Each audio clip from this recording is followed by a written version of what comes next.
En estos 2 años hemos recibido 67.055 quejas y hemos atendido a través de llamadas telefónicas o personalmente a 74.962 ciudadanos.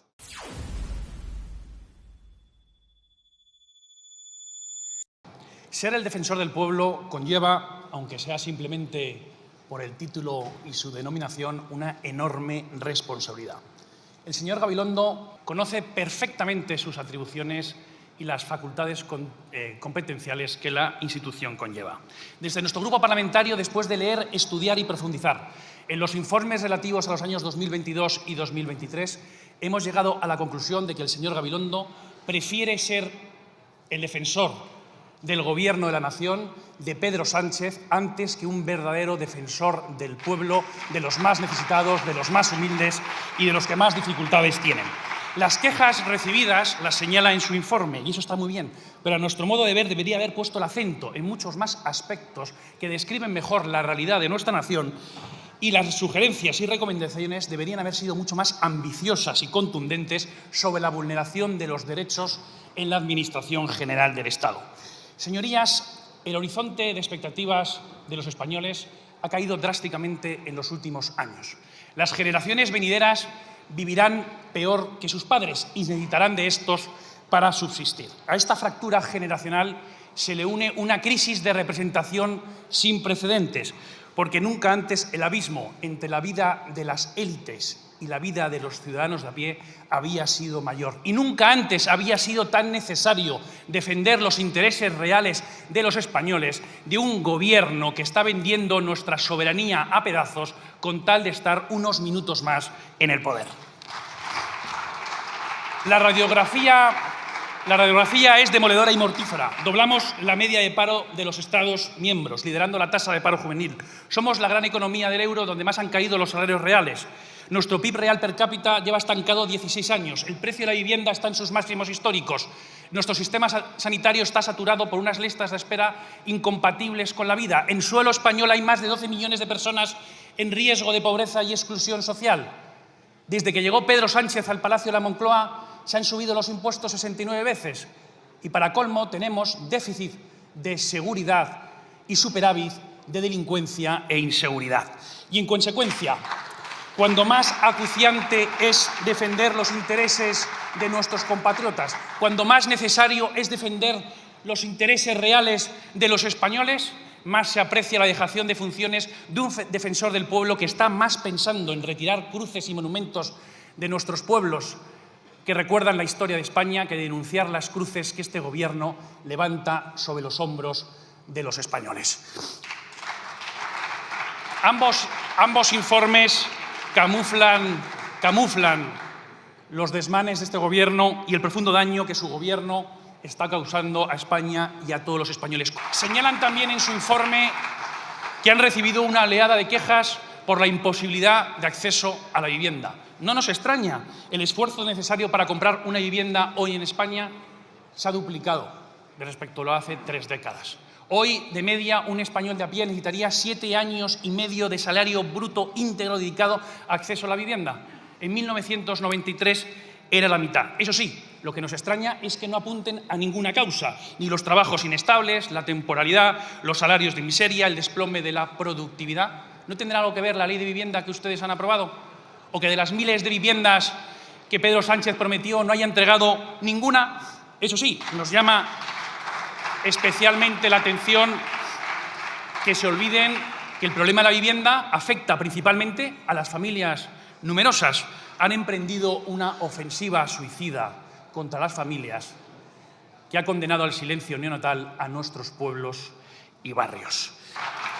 La España invertebrada que ustedes intentan modular ha dejado ya demasiados cadáveres en el camino. Por eso nos parece intolerable que, tal y como recogen en su informe, haya personas con discapacidad que tengan que esperar años para ver reconocido su grado, que haya personas electrodependientes que no tengan bonificaciones en la factura de la luz, o que nuestros mayores no tengan los cuidados que todos ellos necesitan, porque sus necesidades, señorías, no hibernan de campaña electoral en campaña electoral. Sin embargo, y pese a todo, A pesar de la inseguridad creciente, de la carestía del precio de la vivienda o del déficit crónico de infraestructuras en nuestra España rural, sobre todo en educación y sanidad, el señor Gabilondo reconoce que una de las prioridades de su institución ha sido la lucha contra el cambio climático y la implantación de zonas de bajas emisiones. Toda una declaración de intenciones. No quiero terminar mi discurso sin hacer referencia a los retrasos en la justicia, porque una justicia lenta no es justicia. También queremos recordar a todas las personas que han presentado queja por no poder estudiar en español, ni siquiera en ese mínimo irrisorio del 25% en muchas de las regiones de España. Y sí que queremos reclamar que se haga mención a los 379 asesinatos que quedan sin resolver, cometidos por la banda terrorista ETA, y la mofa y burla que supone para España los enaltecimientos públicos de terroristas. ¿Y qué decir del adoctrinamiento en las aulas?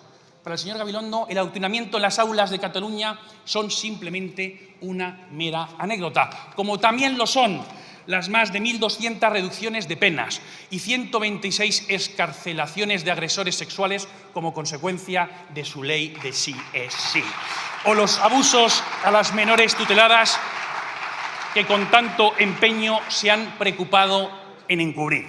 El balance del Gobierno de Pedro Sánchez es más inseguridad, más ruina y más traición.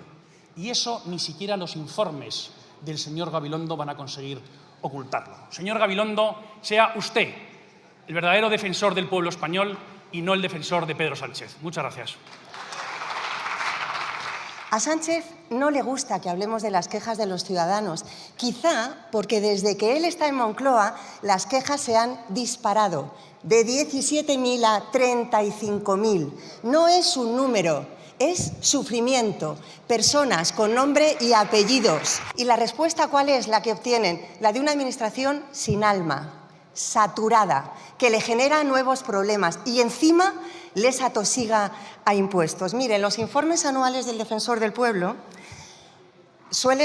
pretenden ser una radiografía de la realidad social de España. Por eso nos hubiera gustado en el informe 2023 hacer alusión a las quejas que el defensor afirma haber recibido contra la amnistía y los pactos con los independentistas. Los españoles rechazan esta transacción corrupta de votos por inmunidad, rechazan el señalamiento público contra jueces y periodistas, rechazan la injerencia constante del Gobierno en las instituciones como el Ministerio Fiscal y el Tribunal Constitucional. Pero en los informes hay algo que sobrevuela todo el informe y es la pobreza. Cada año empeora el riesgo de pobreza y exclusión social de los españoles. Afecta casi más del 26% de la población según el informe y ustedes se resisten a bajar el IVA de la carne, el pescado, las conservas. Y dejen de decir que la economía va como un cohete. No va como un cohete, o al menos no para los 2 millones de niños que viven bajo el umbral de la pobreza. Vergüenza les debería darles. Miren, lo dice muy bien el señor Juan Bravo, don Juan Bravo. La prueba de que el empleo no es de calidad es ese aumento exponencial de la pobreza. La gente no llega a fin de mes. Señores de la izquierda, entérense.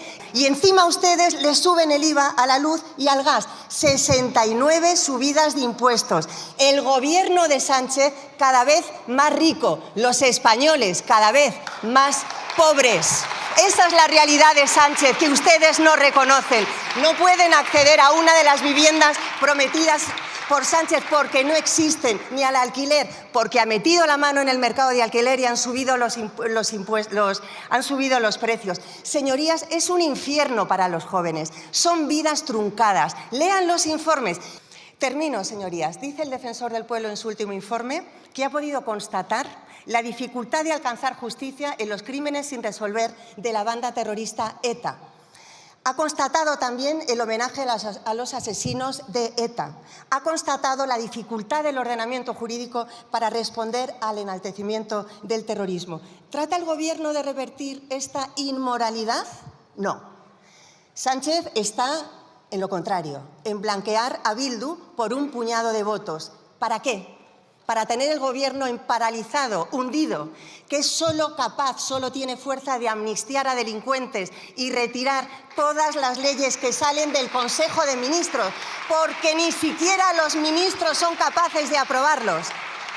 Muchas gracias por ver el vídeo. No te olvides de suscribirte, darle me gusta y activar la campanita. Nos vemos en el siguiente.